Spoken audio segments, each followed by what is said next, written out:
20 дугаар зууны ихэнх үеийн Монголын оюун санааны эцэг. Өвөр байгалийн үзэгсэлэнт нутаг орныг суу бэлэгт авиастнуудын үлгийн нутаг гэж зүй ёсоор тооцдог.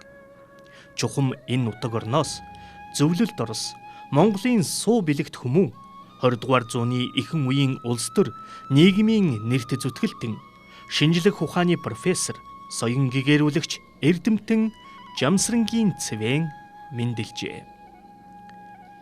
Цаг үеийнхээ шилдэг сэхэтэн соён гийгүүлэгч дорн дахны судлалын нэртэй Эрдэмтэн Жамсрангийн Цэвэний мэндэлсний 140 жилийн ой 2021 онд тохиож энэхүү алдарт Эрдэмтэн шинжлэх ухааны зүтгэлтний хийж бүтээсэн, зорин тэмүүлж байгуулсан, судлан туйрвсан их үйл хэргийг нь нэхэн дурсж алдаршуулан дэлгэрүүлэх үүрэг өрхөөж бидэнд ирж байна.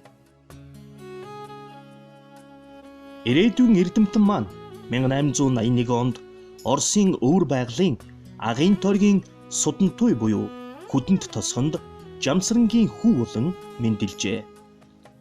Түүний өвөг эцэг Гиндэн, эцэг Жамсран нар нь хүүдээ Брэдийн өв уламжлал, ардын утга зохиол, туйлс, бөөгийн өв соёлыг таниулан өсгөжээ. Тэгснээр Цэвэн Шрайд омгийнхоо өв соёл, зан заншлыг сайтар таниж мэддэг болж өснөөс гадна аваараа заалган монгол бичгээр уншиж сурсан нь ирээдүйн соён гэгэрүүлэх их үйл хэргийнх нь эхлэл Брэд түмнийхээ өв соёлыг дэлгэрүүлэн судлах үндэс суурь болж өгчээ. Энэхэмнэ мужих гэж нютаг энэ нютагт Цэвэн Жамсарногийн гэртхэн нютаглаж байсан. Тэгэхэд хулгын гэж нэхэн хойно хаали байсан гадарт бием Гиндэн худаг гэж нэртэй. Тэрмнэ Гиндэн гэшмнэ Жамсарны аву болно, а Жамсарны Цэвэний аву болно. Тэгээд энэ нютагтл мала дахатл байханла элд түрүүн басгатай болон тэгээд тэрнээ хуулаар Цэвэн хувын түрүүн удаадан хэн хоёрч нин хэн базар гэж дүүтэй байгаа. Том баган аюур гэж лама дүүтэй байна. Базар дүүнин ба ахэтгэ тэр хургуулж хорон начаалны хургуул дохоратл бүш саашин хураагүй аюур гэшин агендасанд ховрог байнга. Тэгээд 1904 онд Монгол ашиг болоход энэ л багаха тэр зуны сагтал морь тэргээр Монгол мордови гэж тэр дневник сога бүшим байдаг гэжтэй. Аванин энэ хотгор хүртэр өдөшөж ашиг байгаа. Тэгэд Монголоо хөөргөө бусхад нь базар гэж дүүний гээгдэшэн байна. Тэр хатуу тахал өвшин хуржил гээгдэн байгаа л да. Өвөлжөөний дунд хилд байна. Дунд хилийн ихнээ нааша олон эл нүүдэл тэр голэ зум баруун хажуугаар хөврядл байхимавда тэр байхадал гол төлөвл нэг угаахнуудл дүтл байдаг байгаа л да тэр шин шарэдууд тэр хандгай мэрэгэн ураатай хурсах утгат худнс шарэд гэшвж гэж ийм угтай юм. 1892 онд 10 настайд нь хүүдээ анх шатны суурь боловсрал эзэмшүүлэхээр Чита хотын 3 жилийн баг сургуульд явуулжээ. Энд Цэвэн бичиг үсэгт шамдан суралцаж улмаар 1897 онд Санкт Петербург хот дах Петр Бадмаевын Бурят хөвгүүдэд зориулж байгуулсан гимназид дараа нь 1898-аас 1901 онд Эрхүү хотын багшийн сургуульд суралцсан төгссөн байна. 1906 онд Цэвэн Оросын газар зүйн нийгэмлэгээс аман зохиолын судалгааны ажлынхаа төлөө мөнгөн медаль хүртэж, жилийн дараа Санкт Петербургийн их сургуулийн дорны хэл соёлын факультетэд монгол хэлний багшаар ажиллах болжээ. Цэвэн Оросын 3 дугаар Александр эзэн хааны музейн дундад ба дорнод Азийг судлах төслийн хүрээнд Монголын олон угсаатнуудын аман зохиол, угсаатан судлалын хэрэглэгдэхүүн цуглуулах ажлаар Монгол, өвөр байглаараа илж эрдмийн судалгааны ажлаа хийж эхэлжээ. Цэвэн Төвд, Франц, Герман, Орос хэл чөлөөтэй эзэмссэн хүн байв. 1910 онд Жамсрангийн Цэвэн, Агван Доржеев, Базар Браадин нарын санаачлагаар Санкт Петербург хотноо анхны бурят хэлээр гардаг наран хэвлэлийн газар байгуулжээ. 1911 онд Монгол оронд үндэсний тусгаар тогтнол сэргэж автономит Монгол улс тогтоход Жамсрангийн Цэвэнийг өрн ирүүлж гадаад явдлын яамны сургууль соёл эрхэлсэн түшмэл болгожээ.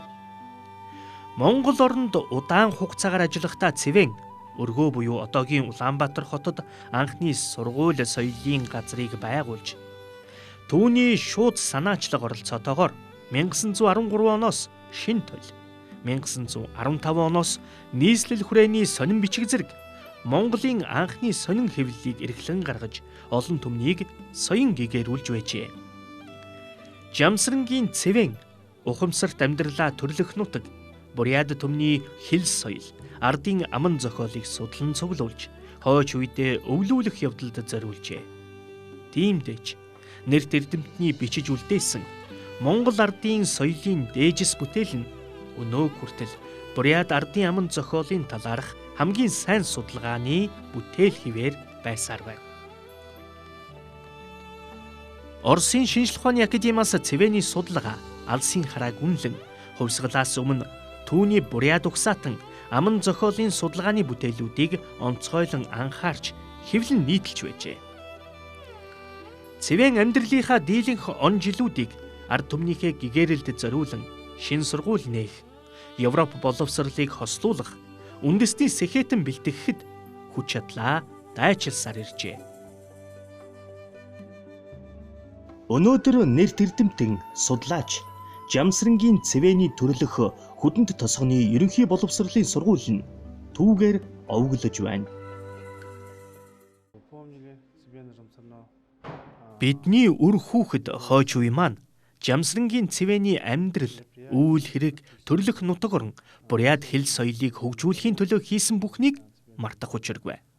Тиймээс бид сургууль дээр нэрт эрдэмтэн судлаачийн нэрэмжит музей булан байгуулж, Цэвэний мэндэлсэн тоондот нь дурсгалын хөшөө босгосон.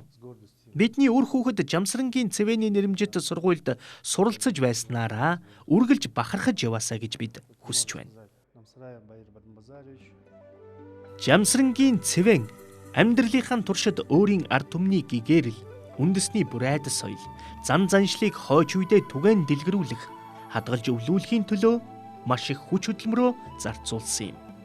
Тэрээр бусдыг ч мөн энэхүү зориг дороо нэгтгэж, бурайдын үндэсний зөвлөл, нам эвсэл, нийгэмлэг, бусад улс үндэсний байгууллагуудад идэвхтэй ажиллаж, удирдах албанд ч багтаж явжээ. Тэрээр Орос орнд өрнсөн хувьсгалт тэмцлийн он жилүүдэд өвөр байгалийн улс төрийн амьдралд оролцож, бурайдын ард түмний тусгаар тогтнолын төлөө идэвхтэй тэмцэж байлаа. 1920 оноос Коминтерны алс дорнодын нарийн бичгийн дарга нарын газраар дамжуулан Монголын үндэсний ардчилсан хувьсгалын бэлтгэл ажилд оролцож эхэлсэн байна.